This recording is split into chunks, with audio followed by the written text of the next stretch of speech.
I wanna be different, I wanna be changed, till all of me is gone, and all that remains is a fire so bright the whole world can see that there's something different. So come and be different in me.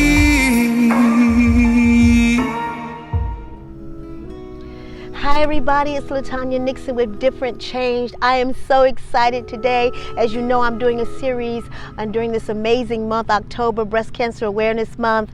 And so I'm here in this beautiful location in what we call the Town Commons in downtown Greenville. And so I've got a really dear friend of mine. I'm so excited to introduce her. She's one of the champions of breast cancer, one of the survivors. And so I want you to just please pay close attention to my really good friend, Miss Shantell Cheek. Hey, Shantell. Hi, thank you for having me. I appreciate you reaching out to me. Oh my goodness, I'm so excited to have you here with us. Absolutely. And so as I told you that we're here and we're capturing the story of survivors. Right. And so I have a couple of questions I just want to ask you, and I just want you to just share in the way that you feel best. And so one of the things I wanted to ask you was, when were you diagnosed, and what was your first response when you received your diagnosis? I was diagnosed in 2013. Funny thing, we're a huge football family, and so we're watching football. You know, the NFL has the whole Go Pink Awareness Month, breast cancer. And I had been dealing with something, like I found like a little lump or whatever, and had gone to the doctor about it.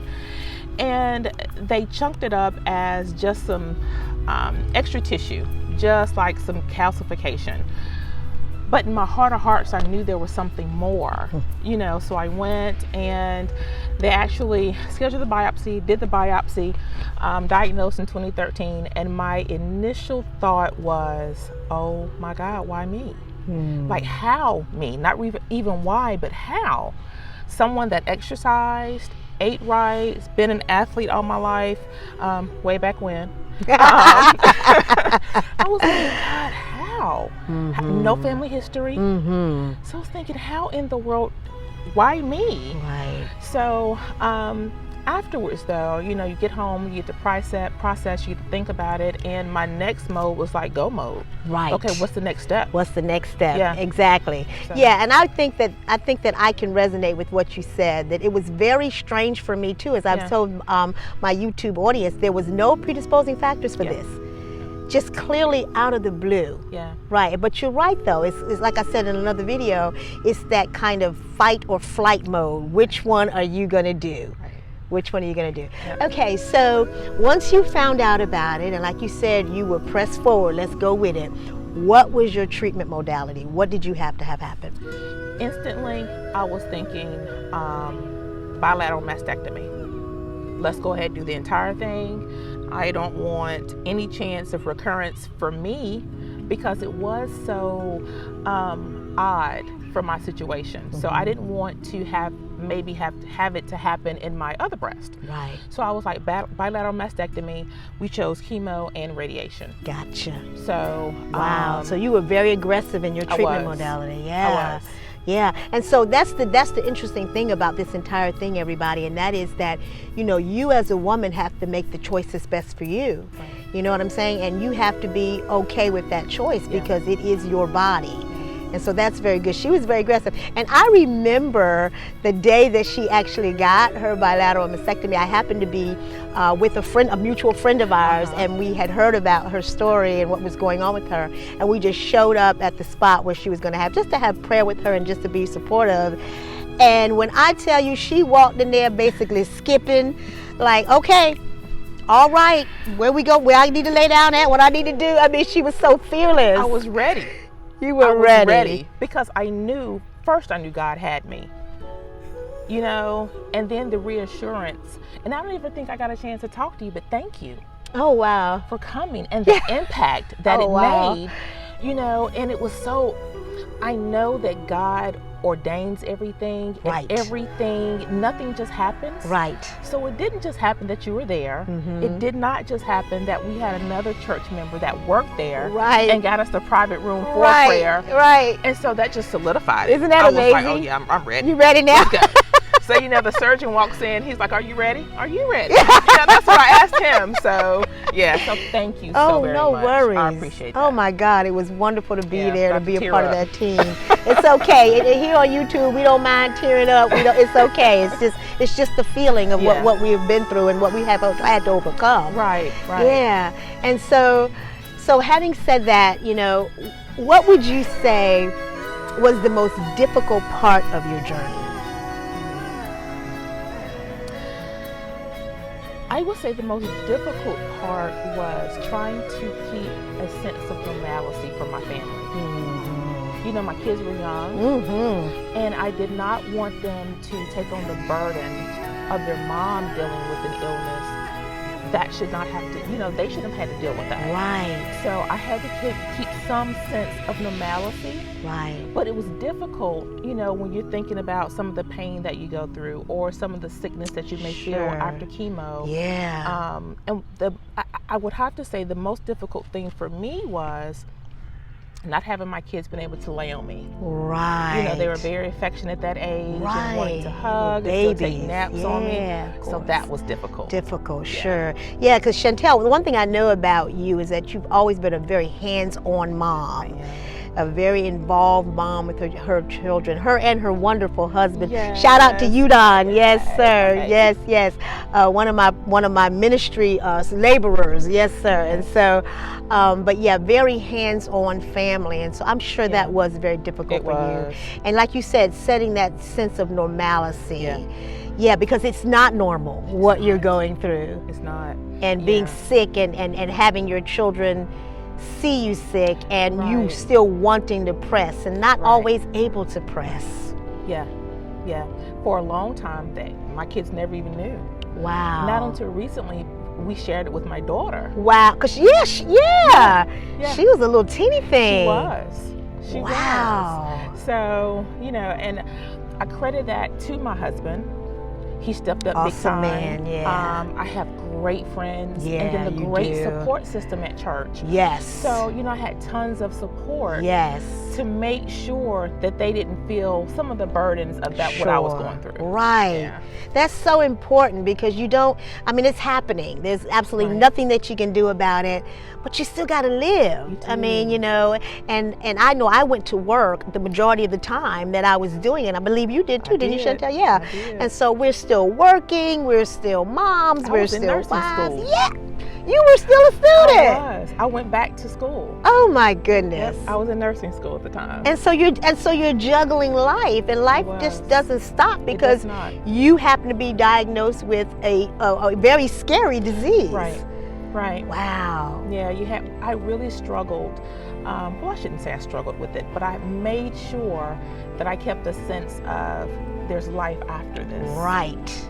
And I know you did too. There's life after this. You almost have to. You do.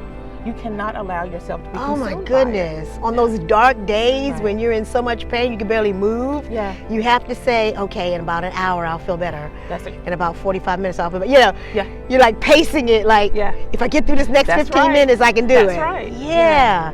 God, and see, that's the thing you're going to find with this entire process is that there's so many similarities, even though there are differences, but there's so many similarities in what you go through that it's good to have this kind of platform to talk about it. Absolutely. Yeah, that's awesome.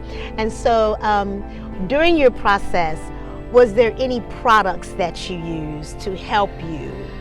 Yeah, let's see, I kept bio oil. Okay. Little small bio oil container. Okay. Orange color. Okay. Amazingly. Really? Kept your skin amazingly moisturized. Oh, wow. Especially during my radiation days, it was important to keep my skin in that area moisturized, to keep it stretchy. Sure. Bio oil. Bio oil. And Aquaphor. And Aquaphor. Okay. Yeah. Right. Okay. So the bio oils, that's something that you bought on Amazon? You can buy it on Amazon. Okay. I bought, I would go to CVS. You can buy the name brand. Oh, okay. And I bought the CVS or the Walmart brand of it. Uh-huh. Yep. It Nothing wrong with that. And it just took a little bit. Yeah, to just keep a your little skin bit. moisturized. Yeah, because your skin does get very dry and very chafe. It does. Now, I didn't do the traditional radiation. Did you do the traditional radiation? I You did. did. Wow, which is even, ooh, that's so hard on your It was skin. difficult. Yeah, I bet it Yeah. was. I bet it was. And so, yeah, for me, as my audience know, I did the savvy. Uh-huh. And so that was pretty intense because it was twice a day. But that, credit to you, that radiation for those weeks, isn't it? How many weeks was it? I know I went every day. Yeah. For, I can't remember the number of weeks. Yeah, it's but at least it was 4 weeks or something like that. least. At least 4 weeks. Wow, that's Yeah, a lot. it is. Yeah, so that's very helpful. So bio oil. Okay, very good. And then lastly, I almost hate to bring this to a close, but lastly, what kind of advice would you give to women who had been recently diagnosed? Yeah, I would just make sure that women understand that they're not the only ones. They're Right. not by themselves, Right. first and foremost. Right. And then there's life afterwards. Right. There's life afterwards. There's life afterwards. There's a great quality of life afterwards. Absolutely. You know, and then you may still have some effects of some of the treatment modalities Right. that may surface. Right. But there's still a community of women that's there for you Absolutely. to help you with that. Absolutely. I'm glad you mentioned that, Shantell, because her and I were, you know, guys, I'm very organic, and so her and I were just chatting before we began to film, and I was talking about my horrible dry skin, that at this point you can literally draw on my skin. It's so dry. And so the thing about that is that's going to happen. You know, your skin Yeah. gets really dried out, and they've seen me without any makeup on, so I've got these horrible dark circles under my eyes, and I do use a product for it, but I don't know that it's making much of a difference. And so You're gorgeous. oh my goodness, You know you're gorgeous. coming from a gorgeous woman. Thank you so much. And so, you know, these are the things that are going to happen Yeah. after the fact, and don't put any pressure on yourself. One of the things Yeah. I had mentioned earlier was that during the time I had lost a whole lot of weight before the process, and so while I was going through the process with all the steroids and things, I kind of blew up, and thankfully, thank God, it's getting back down. But I was really hard on myself about that. Yes. You have to give yourself the same grace. Right. You know that it is amazing. You will gain weight Yep. because people think, oh, you know, she's going to be really thin. Right. She's sick. Sick thin. No, that ain't No, it. that's not it. You may gain weight, and then Right. some of the medication that you have to take, Right. even Will put weight on afterwards, you. Yeah. some of the weight will continue to pile on, and you have to find what works best for you. And you know, we were talking about the joint pain, so you know that coupled with the medication that you're taking and the extra weight. Yes. And then sometimes people may have neuropathy Yes, in their feet, and absolutely. their hands may ache, so it's difficult, but you have to pace yourself and give yourself a little grace. Right. You know, you don't have to be Superwoman. Right. You know, that was difficult for me. Yeah. I know why, because we're a Yes. lot alike with Yes. that we are That was very basically Superwoman. difficult, You yes. guys see the motto here, right. like Superwoman. And so we Yes. basically, her and I have the same temperament in that way. Yeah. And so that we have a lot to do. We've got children, we've got, you know, we're serving our ministry, we're in our communities, we're at our job. And so we have a lot going on. But Yeah. when you're going through this, you really do just have to relax. You do. You do. And recognize, take the what your body's telling you. When it says sit down, sit down. Good point. Yeah. Good point. Because here's the thing, people, if you don't sit down, you'll be falling down. Yeah. Because your body will just give way, and and you don't want to compromise yourself Right. even more by not using wisdom. That's right. So very good point. That's right. Good point. Wow, we are at the end of our time with Shantell, who's just again was a great supporter to me. It's so funny because when I told her I was diagnosed, I kind of whispered in her ear, and she just embraced me, and she said, "You got this, girl." And from that, I'm not going to tear up. And from that point to this one, whenever I've called on her for various things, and she knows what those things are, for various things, she's been right there supporting me, and so I am so honored and so tickled that she would come and join us today. And so again, to everybody that's watching, please know to take heed to the things that are being shared. Shantell, did you want to add anything else before we end out? No, No, I'm happy to be a support. Yeah. I had to realize that one of the answers God gave me when I was asking, well, why me and how me? He was like, well, why not you? And it's not necessarily for you. Share your testimony. You and I were talking about how we're both kind of private. We are. So if I share something with you, it is because I trust you, and I do want someone to gain something from what I've been through. Right. So, absolutely. yeah. And I know my YouTube family will not believe that I'm private, but I actually really am. Yeah. And that's why I know that this is an assignment. But that's all the time we have again. Again, thanks so much to Shantell for coming and joining us today in this beautiful location. And so as we end out, please do what I always ask you to do, and that is be different and remain changed. See you next time. Hi everybody, I know you saw this amazing shirt as you were watching this video. This is a shirt that's done by one of my really good friends. Her name is Shantell, and she does these shirts in honor of Breast Cancer Awareness Month, and so I want to highlight her on every last one of my videos. Her information is right over here. Make sure you go, check her out, order the shirts. Let's continue to support breast cancer awareness.